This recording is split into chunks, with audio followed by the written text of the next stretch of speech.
The city of Somerville, Massachusetts, like many places in the United States, has a complex history regarding its relationship with Native American land.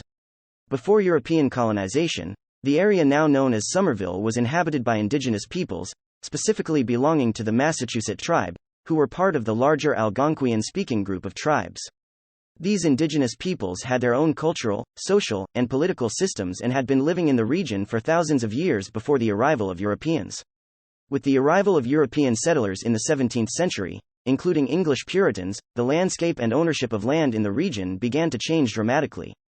Native American tribes were gradually displaced from their ancestral lands through a combination of warfare, disease, treaties, and forced removals. The land was subsequently claimed by European settlers and colonial governments. Somerville, like much of Massachusetts, saw significant development and urbanization over the centuries, with farms, villages, and eventually cities being established on land that was once inhabited and utilized by indigenous peoples. Today, the land that makes up the city of Somerville is largely owned and occupied by a diverse population, and while the city acknowledges its indigenous history and the presence of Native American tribes in the past, the original inhabitants no longer maintain a significant presence in the area.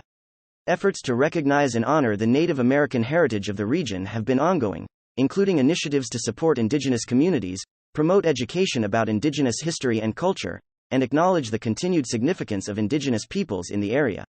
However, the process of reconciliation and acknowledging the historical injustices faced by Native American tribes in Somerville and throughout the United States is ongoing and complex.